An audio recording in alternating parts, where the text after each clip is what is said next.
Enfermera Evans, sus evaluaciones de desempeño han sido... inconsistentes. Hemos decidido hacer un cambio. ¿Inconsistentes? Mis puntuaciones de satisfacción del paciente están constantemente por encima del promedio, señor Davis. Tengo los datos. Ha habido preocupaciones sobre su actitud de múltiples fuentes. Vamos a prescindir de su servicio. El zumbido estro de un pasillo de hospital, a menudo enmascara una tensión más profunda, una batalla silenciosa no solo contra la enfermedad, sino también contra el prejuicio sistémico. En los pasillos silenciosos y sagrados dedicados a la curación, algunos individuos ejercen el poder no para cuidar, sino para controlar. Esta es la historia de uno de estos hombres, el Supervisor Thomas O'Connell, cuyo historia de 14 denuncias formales por acoso laboral y prejuicio racial pinto un panorama inquietante mucho antes de su último acto de agresión, que puso fin a su carrera. Su objetivo, la DRA, Anya Sharma, una mujer de trayectoria impecable, dedicación legendaria y su mera presencia en un puesto de liderazgo desafiaba los prejuicios arraigados de O'Connell. Era un ejemplo de excelencia, un ejemplo de meritocracia. Sin embargo, a ojos de O'Connell, su brillantez era una afrenta. Antes de continuar, ¿desde donde nos ves? Deja un comentario abajo y cuéntanoslo. Tu participación impulsa nuestro trabajo, recordándonos que estas historias resuenan mucho más allá de la pantalla, conmoviendo a las comunidades y generando conversaciones que necesitan desesperadamente. Era una fresca mañana de otoño en Harmony, Ohio, de esas en las que la promesa de un día brillante se enfrenta al frío persistente del amanecer. Dentro de las amplias y vanguardistas instalaciones del Hospital General Harmony, el aire estaba impregnado del aroma antiséptico y café recién hecho. Las luces fluorescentes zumban con una eficiencia clínica, proyectando un brillo intenso sobre los pulidos suelos de linóleo. Este era el ámbito de la DRA. Anya Sharma, concretamente la unidad de cuidados intensivos, donde lo que estaba en juego siempre era lo más importante. Y cada decisión tenía un peso de vida o muerte. La DRA. Anya Sharma no era solo una enfermera, era una fuerza. Con un doctor en administración enfermería de la Universidad Johns Hopkins y más de 15 años de dedicación, ascendió en Harmony General hasta convertirse en jefa de enfermería de cuidados críticos. Su consultorio, adornado con galardones enmarcados, incluyendo el prestigioso premio Enfermera del Año de Ohio de 2021 y mentions por SUS Investigations Publicadas, sobre la atención centrada en el paciente, era testimonio de una carrera semana en el marido, el esfuerzo incansable y un compromiso inquebrantable con supervisión. Lideró numerosas iniciativas, reduciendo las tasas de reingreso de pacientes en un 12% y implementando un innovador programa de mentoría para enfermeros jóvenes que se convirtió en un modelo para los hospitales de toda la región.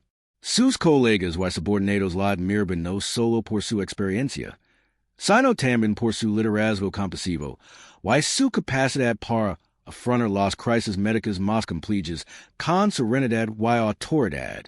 Se había ganado su puesto, paso a paso, gracias a su intelecto, dedicación y una ética inquebrantable.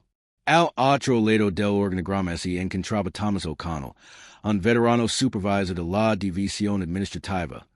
Su trayectoria no se caracterizó por SUS logros, sino por un patrón constante comportamiento problemático. Su expediente de Santos Enos era un grueso expediente, repleto de quejas que presentaban una imagen escalofriante a un individuo que abusaba sistemáticamente de su autoridad, especialmente contra personal perteneciente a minorías. El patrón era evidente.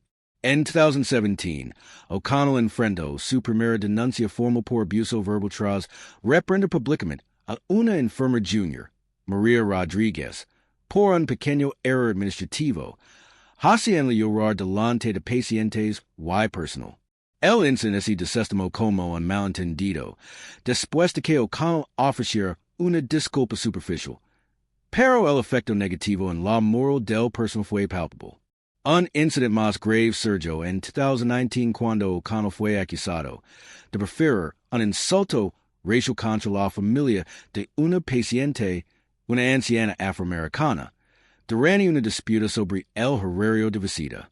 Testigos corroboraron el relato de la familia, lo que dio lugar una advertencia interna, y una formación obligatoria sobre diversidad, de la que, según se informa, O'Connell ese burlo durante las sesiones. La familia consideró emprender acciones legales, pero finalmente decidió no hacerlo, alegando el impacto emocional. Luego, a finales de 2020, inició una acción disciplinaria injusta contra el Dr. Kenji Tanaka, un respetado médico asiático estadounidense, inventando acusaciones de insubordinación por un conflicto de horarios. El Dr. Tanaka, con el respaldo de la Junta Médica del Hospital y del Sindicato, logró revocar las acusaciones falsas de O'Connell, no sin antes sufrir un importante estrés profesional y un daño reputacional. El incidente puso de manifiesto la propensión de O'Connell a atacar personas que percibía como amenazas o simplemente lo desagradaban, a menudo por motivos raciales. Finalmente, apenas unos meses antes de su enfrentamiento con el Dr. Sharma, una encuesta anónima realizada por el Departamento de Recursos Humanos del Hospital reveló una tendencia preocupante. Un número desproporcionado de miembros del personal pertenecientes a minorías reportó haber sido asignados a turnos indecibles. Ese les negran oportunidades de desarrollo profesional y fueron sometidos a microagresiones, todo ello correlacionado con las áreas de supervisión de O'Connell. Si bien en ese momento no se demostró definitivamente una relación directa, los datos ofrecieron un sombrío presagio. El historial de O'Connell no se limitaba a una serie de incidentes aislados. Era un patrón claro y creciente de prejuicios y abuso de poder, constantemente desestimado o mínimamente abordado por una institución aparentemente reticente a afrontar sus propias deficiencias internas. El escenario estaba preparado para un enfrentamiento que descargaría la apariencia de profesionalismo y expondría la parte de Supervisor. El detonante del fatídico enfrentamiento fue una denuncia falsa, presentada discretamente a través del sistema interno de denuncias anónimas del hospital. La acusación, vaga y infundada, alegaba grave insubordinación y negligencia en el cumplimiento del deber contra la DRA. Anya Sharma, alegando que había eludido deliberadamente un protocolo para pacientes críticos. El despacho de seguridad interna, al recibir el informe, lo remitió directamente al Supervisor O'Connell, quien, en lugar de iniciar una investigación estándar y discreta, vio una oportunidad. No lo interesaba verificarlo, lo interesaba reivindicar sus propios prejuicios. La DRA, Sharma, totalmente ajena a la tormenta que se avecinaba, se dedicaba a su rutina matutina habitual. Hacia sus rondas en la unidad de cuidados intensivos. Su impecable bata blanca contrastaba marcadamente con el suave uniforme azul de su equipo. Se detuvo junto a la cama de un paciente, revisando meticulosamente las historias clínicas en una tablita, con el seno fruncido en signo de concentración. Luego, se dirigió a Cesar un nuevo residente, el Dr. Ethan Kim, explicando pacientemente los detalles del manejo del respirador, con voz tranquila y autoritaria. Su actividad era mundana, legítima y irreprochable. Simplemente, estaba haciendo su trabajo y lo hacía excepcionalmente bien. Pero para algunos, los hechos son secundarios a los prejuicios. Deberían los oficiales, o en este caso, los supervisors, estar obligados a verificar exhaustivamente las credenciales y las acusaciones antes de iniciar cualquier tipo de medida disciplinaria agresiva, especialmente al tratar con profesionales de alto rango, o la mera existencia de una queja les otorga autoridad sin control. El enfrentamiento comenzó de repente.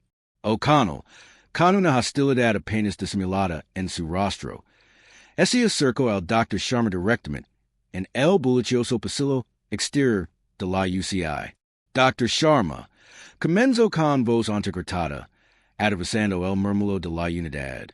He recibido una queja grave sobre su conducta esta mañana. El Dr. Sharma, desatado, respondió con calma. Señor O'Connell, lo aseguro que he seguido todos los protocolos. ¿De qué estamos hablando específicamente? No te hagas la tímida. Dijo O'Connell con desdén, ignorando las miradas curiosas de las enfermeras que pasaban. Se trata del caso Miller, de saltarse el procedimiento estándar, una clara violación. El caso Miller, preguntó la DRA.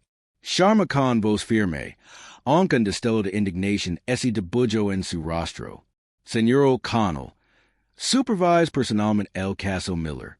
Cada decisión fue documentada, aprobada por el médico tratante y se adhirió a los protocolos de soporte vital avanzado. Aquí, dijo, sacando su tablita, puedo mostrar las entradas con fecha y hora, la aprobación del médico, incluso los datos de telemetría en vivo que justificaron la intervención inmediata. O'Connell hizo un gesto de desdén con la mano. Cualquiera puede falsificar eso. Esos registros digitales son fáciles de manipular. No me importan sus títulos ostentosos ni sus protocolos. Tengo una queja. ¿Y es lo suficientemente grave como para justificar una acción inmediata? ¿Acción inmediata? Preguntó el Dr. Sharma con voz más dura. ¿En base a qué? Una afirmación anónima que contradice directamente datos verificables de pacientes y órdenes médicas? ¿Está cuestionando mi integridad profesional sin la menor prueba? Estoy cuestionando su autoridad, Dr. Sharma, replicó O'Connell, acercándose y alzando la voz. ¿Cree que su doctor lo hace intocable? No es así. Estoy iniciando un procedimiento disciplinario ahora mismo. Tengo la autoridad para suspenderlo con efecto inmediato. Para entonces, se había reunido un pequeño grupo. La DRA. Kim, la residente a la que había estado asesorando, estaba con los ojos abiertos como platos. Varias enfermeras habían interrumpido sus tareas. Sus rostros reflejaban conmoción y preocupación. Incluso un familiar de un paciente que esperaba ansiosamente una actualización, se había girado para observar la creciente tensión. El ambiente estéril del hospital es lleno de tensión repentinamente. El discreto profesionalismo se vio destrozado por el tono agresivo de O'Connell. Justo cuando O'Connell tomó su teléfono, presumiblemente para llamar seguridad, una voz tranquila y autoritaria cortó el aire. Señor O'Connell, con eso basta. Al final del pasillo se encontraba Lázaro Eleanor Vance, jefa de recursos humanos del hospital, flanqueada por dos miembros del personal de seguridad. Un miembro del personal, preocupado por el inicio del enfrentamiento, la había alertado. La mirada de Vance era firme, fija en O'Connell. Señor O'Connell, necesito que entregue inmediatamente su identificación y su tarjeta de acceso. Lo acompañamos fuera de las instalaciones. O'Connell se quedó boquiabierto. ¿Qué? No puedes hacer esto. Solo estoy haciendo mi trabajo. Su trabajo, declaró Lázaro Vance, con voz desprovista de emoción, no incluye acoso público, acusaciones infundadas en el intento de suspensión de un miembro del personal superior muy valioso, sin el debido preciso. Su placa y identificación ahora. Los agentes de seguridad avanzaron. Su presencia era una orden silenciosa y innegable. El enfrentamiento, tan repentino como había comenzado, había terminado. Las consecuencias inmediatas fueron rápidas y decisivas. En cuestión de minutos, Thomas O'Connell fue escoltado fuera del Hospital General Harmony.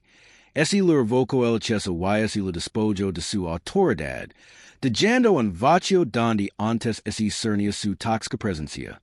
El Dr. Sharma, aunque emocionado, fue inmediatamente tranquilizado por Lázaro Vance y el director ejecutivo del hospital, quienes se disculparon personalmente por la atroz conducta de su supervisor. Pero las repercusiones de las acciones de O'Connell apenas comenzaban a extenderse. Este incidente, Captado no solo por la extensa red de cámaras de seguridad del hospital, sino también por el teléfono celular de una valiente enfermera junior que grabó discretamente la segunda mitad del enfrentamiento, explotó en redes sociales. Las imágenes crudas y sin filtros mostraban la postura agresiva de O'Connell, esos gestos despectivos con las manos, y su flagrante indiferencia ante la reputación profesional del Dr. Sharma. Publicado bajo la etiqueta #Justice for Anya, el video se volvió viral, acumulando más de 20 millones de visualizaciones en menos de 48 horas y siendo tendencia en plataformas nacionales. Los medios de comunicación recallaron la historia, amplificando la terrible experiencia del Dr. Sharma y exponiendo los problemas sistémicos dentro del Harmony General. La indignación pública fue inmensa. Miles exigen el despido inmediato de O'Connell y una investigación exhaustiva de las prácticas de recursos humanos del hospital. Esto plantea una pregunta crucial. ¿Deberían los directivos o supervisors, cuando es demuestra que han incurrido en comportamientos racialmente discriminatorios, ser despedidos automáticamente, independientemente de su antiguidad o historial disciplinario, para enviar un mensaje inequívoco contra los prejuicios? Bajo intensa presión pública y ante una inminente catástrofe de relaciones públicas, el Hospital General Harmony emitió un comunicado público condenando la conducta de O'Connell y anunciando una investigación interna. Sin embargo, esto no fue suficiente. El Dr. Sharma, con el apoyo del prestigioso bufete de abogados especializado en derechos civiles Parker and Associates, presentó una demanda exhaustiva contra Thomas O'Connell y el Hospital General Harmony. Las acusaciones eran extensas: discriminación racial, ambiente laboral hostil, infligir intencionalmente angustia emocional y un intento flagrante de despido injustificado, todo ello exhibido por la persistente inacción del hospital para abordar el patrón documentado de abuso de O'Connell. La batalla legal fue intensa, pero con la evidencia innegable del video viral, el extenso historial disciplinario de O'Connell y la impecable trayectoria profesional del Dr. Sharma, el hospital comprendió rápidamente la inutilidad de una lucha prolongada. En 6 meses, ese llegó a un acuerdo. El Hospital General Harmony acordó pagar a la DRA, Anya Sharma, una cantidad sin precedentes de $8.50 millions.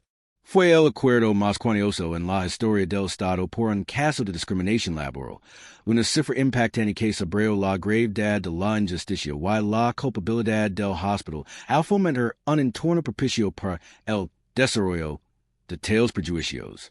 En cuanto a Thomas O'Connell, las consecuencias fueron desastrosas.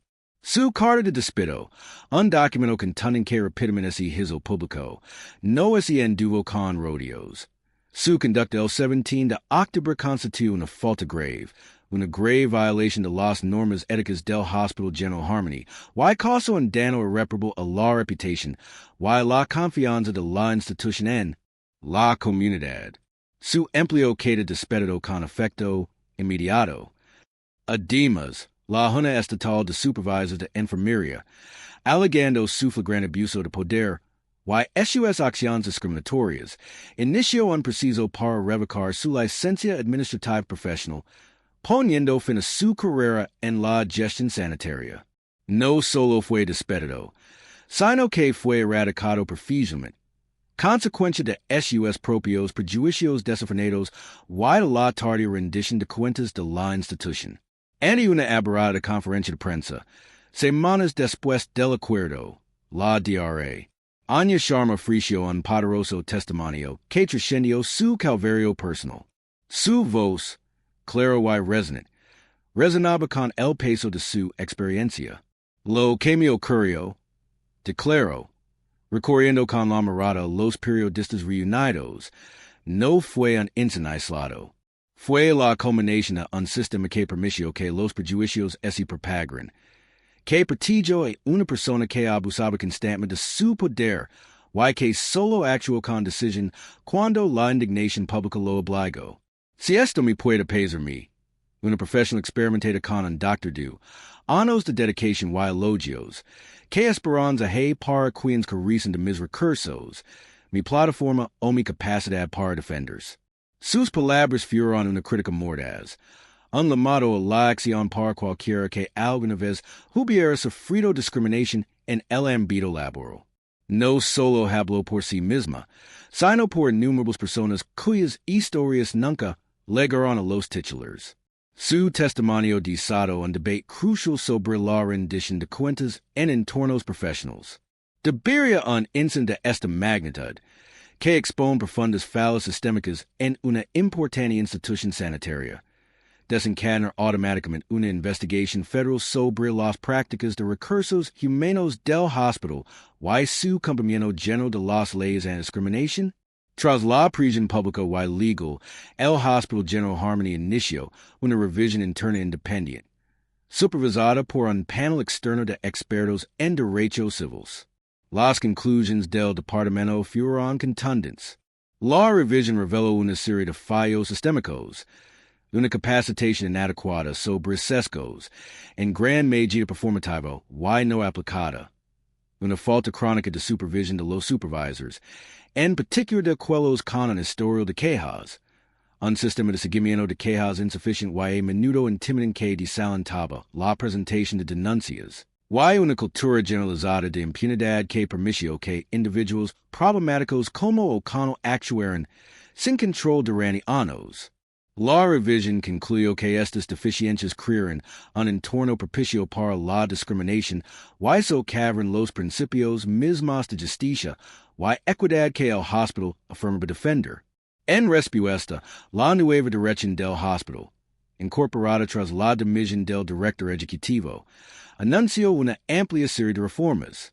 Estas incluyen una capacitación anual obligatoria sobre discriminación para todo el personal, con módulos específicos y prácticos para el liderazgo, el establecimiento de una oficina independiente del defensor del pueblo, que reporte directamente a la junta directiva y gestiona todas las denuncias de discriminación de forma confidencial. Procedimientos de denuncia revisados y transparentes, diseñados para proteger a los denunciantes, y el compromiso de implementar cuotas de diversidad en todos los puestos de liderazgo, con el objetivo de lograr una plantilla que reflejar fielmente a la comunidad a la que servía.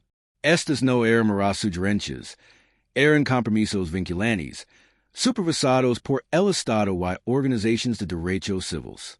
La historia de la DRA. Anya Sharma y Thomas O'Connell es un duro recordatorio de que, en ciertos sistemas, el sesgo puede anular toda evidencia, todas las credentials y de el sentido común. Ilustra cómo los prejuicios profundamente arraigados, unidos a una autoridad descontrolada, pueden causar estragos en carreras profesionales, reputations y dignidad humana.